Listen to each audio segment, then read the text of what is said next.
You're listening to Soundside. I'm Libby Denkman. It's primary election day, and if you've forgotten to vote or you've been meaning to, you're just, leaving it to the last minute. If you are listening before 8 p.m., you still have time to get down to that ballot drop box. But if you fail to perform that most sacred civic duty of a free democracy, you won't be alone. In fact, you are in the majority. King County expects that just 35% of registered voters are going to send in a ballot for this primary. That 35% will decide what candidates for county executive, Seattle mayor, city attorney, city council, all kinds of local positions, which of those candidates will make it on the ballot in November.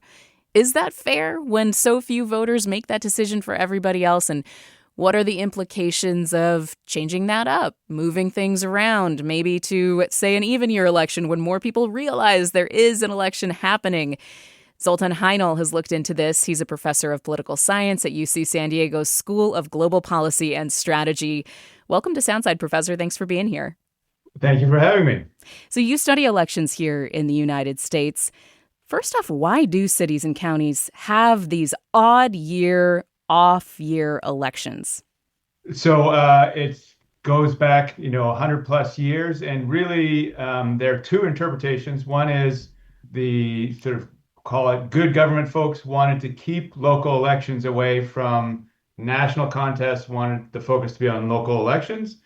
Another version of that historical story is that folks who are in power wanted to make sure that newer Americans, immigrants, were not able to easily participate in local elections. So the goal was to make it harder to participate. Hence, you see low participation rates. So a couple reasons for it, but the reality is that we're sort of hostage to this old historical pattern. And who tends to turn out to vote in municipal, local, off-year elections?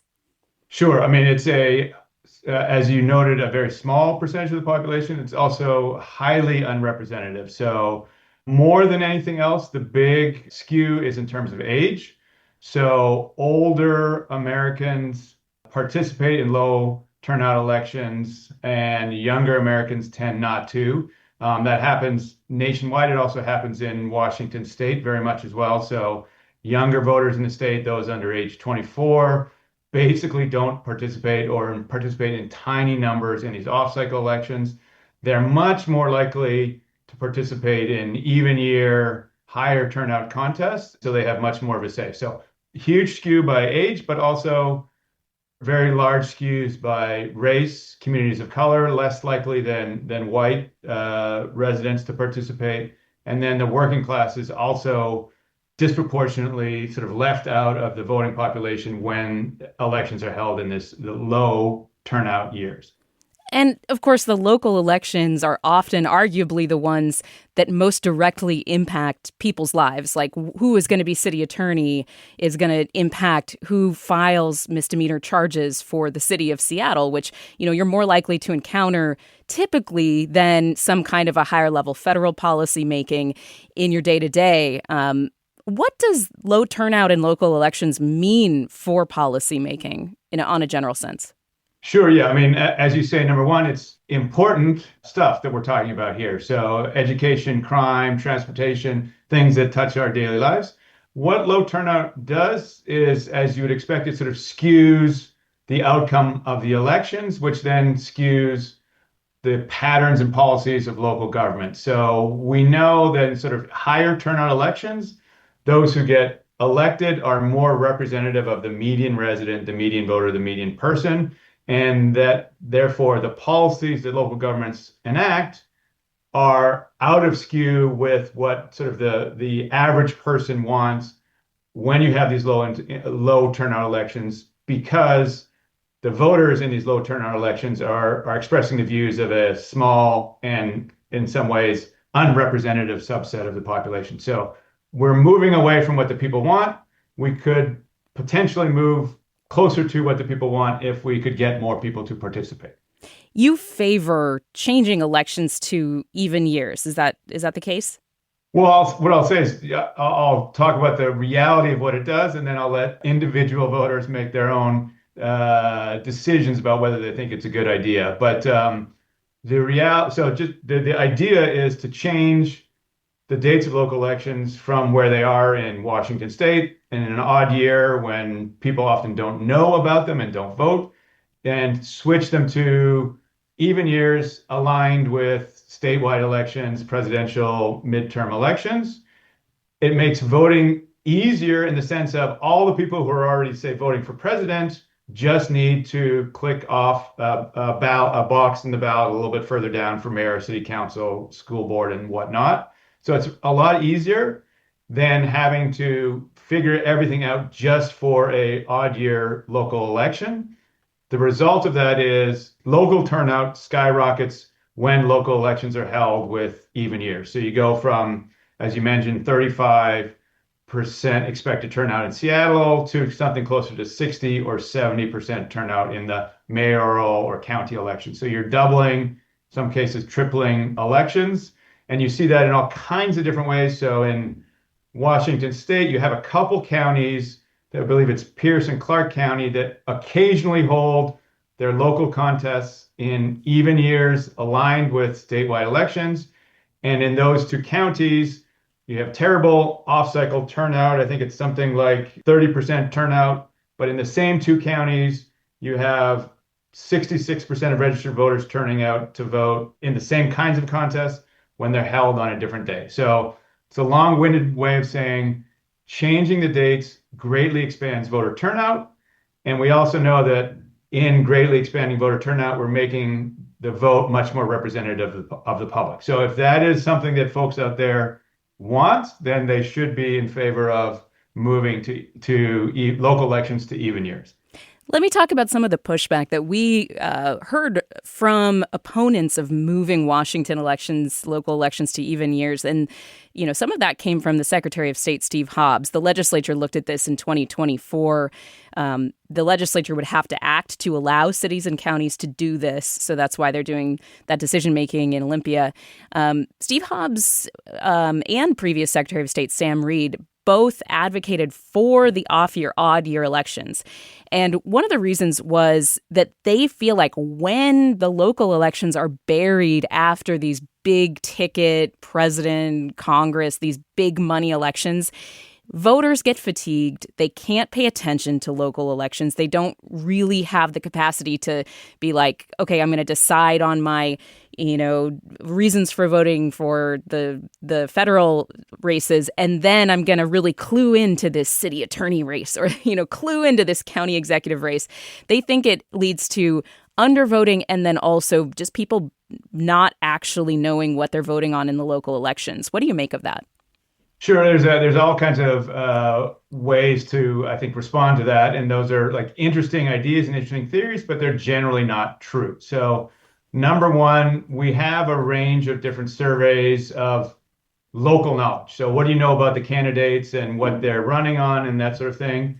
And that indicates, as best we can tell, could still do more research on this, but basically it indicates that voters in these on-cycle elections know as much about the local candidates in elections as voters in off-cycle elections. So despite the fact that it's at the bottom of the ballot, we know just as much, or unfortunately the reality is in some ways just as little about local elections, regardless of the timing. And then secondly, if knowledge doesn't change that much, but we've doubled the number of voters and made them more representative, it still seems like worthy of moving forward. So the knowledge sort of argument, I think, doesn't fit with reality as far as we know it. And so it's an interesting way to try to argue against this, but I don't think it's all that accurate.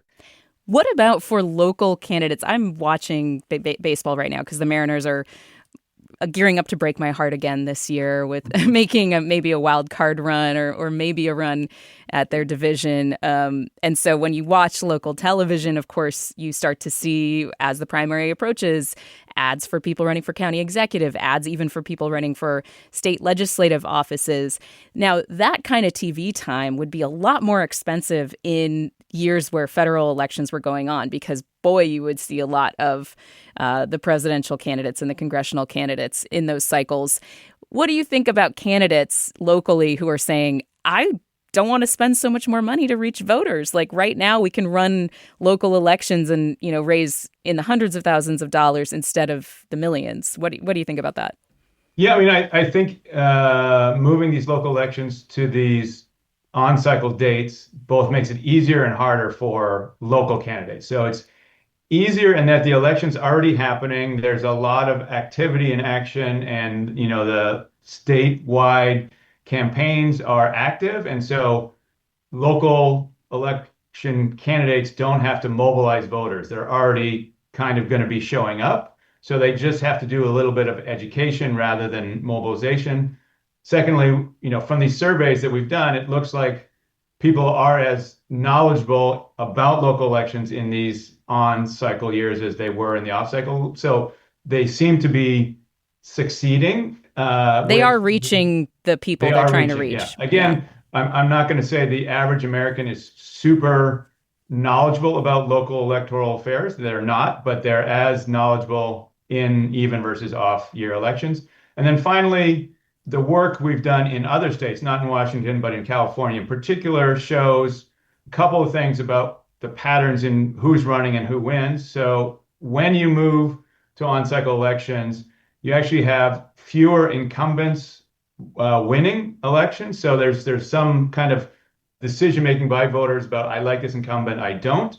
And you also see that the underrepresentation of communities of color greatly declines. So more Latino candidates running, more Latino candidates winning. And so you see typically disadvantaged candidates doing quite well, despite the fact that you're running in supposedly a more expensive campaign environment. I was covering politics in Los Angeles when they realigned their elections with the federal elections. So between 2017 and, comparing the last couple, off-cycle elections, 2015 and 2017 to 2020, when they moved those city council elections, there was a 400% increase in voter turnout for the local elections.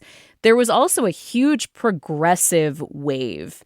Do you think that this is a partisan issue for, local progressives who want to maybe see bigger turnout? They're going to see a surge in most places? Or do you think that that's maybe not the case in other parts of the country where they would consider this? My answer to this is a complicated yes and no. So nationally, like the best study that I've seen essentially shows no overall partisan effect. But I would say locally, it depends on your context. So in California, moving on cycle has led to an increase in the share of Democratic voters. Nationally, another pattern we're kind of seeing or starting to see is that moving on cycle brings in more moderate voters. So it's not necessarily advantaging left or right, but getting more people who have middle of the road views. And then sort of finally, the idea that changing the date is going to change the nature of the local political arena is probably asking too much. So Seattle is a fairly progressive liberal place. It is that way when turnout is low. It is likely to continue to be that way when turnout is high or higher. And that's the case. We've looked at this in Montana, and the cities in Montana are more conservative, and they're going to stay more conservative. So this isn't going to radically shift the politics of a place, but depending on the mix of voters who currently are participating and might or are added, you could see a slight shift one way or the other, but that's a hard one to definitively predict. And I do think at the national stage, at least, the Trump coalition has kind of upended that idea that higher turnout necessarily means better success for Democrats. Before we go, Professor, again, this was considered in 2024 at the state legislative level that they would need to change the rules in order to allow local governments to actually hold even year elections. It passed the state house, didn't make it out of the Senate. It's going to take some political will going forward in Washington to get this over the finish line. In the meantime, do you have any other ways that local elections could boost turnout or local election officials could boost turnout? Any other ways to improve local elections? I think there are lots of ways. They're all kind of they all pale in comparison to the impact that the change in election timing has. But, for let's say at the candidate level, more competitive elections lead to slightly higher turnout in local contests. So if you have a candidate who's thinking about going on but not sure they're going to win, participate and then try and give voters more choice, and that leads to a slightly higher turnout. I don't know how feasible this is over the short term, but another idea is to have more items on the ballot at the same time. So several states in the country have what they call staggered city council elections. So some candidates get elected, or some districts get elected in one year, and other districts get elected in that's a the different case year. in Seattle. Yeah. Mm-hmm. So, and I don't know what the legal requirements to change that in Seattle would be, but having all the candidates elected at the same time means there's more on the ballot, more reason to turn out, and typically higher turnout in that contest. So, not necessarily aligning with national and statewide, but aligning more local together on the same day might make a small difference. Zoltan Hajnal is a professor of political science at UC San Diego's School of Global Policy and Strategy. Appreciate your time today. It's been fun talking turnout with you. Thank you. A lot of fun for me, too. Thank you. Thanks for listening to Soundside. This show is only possible because listeners support us. If you're able to give right now, please check out the show notes for a link to donate. And don't forget, you can listen live on KUOW 94.9 FM Seattle at noon and 8 p.m., Monday through Thursday, or anytime online at KUOW.org.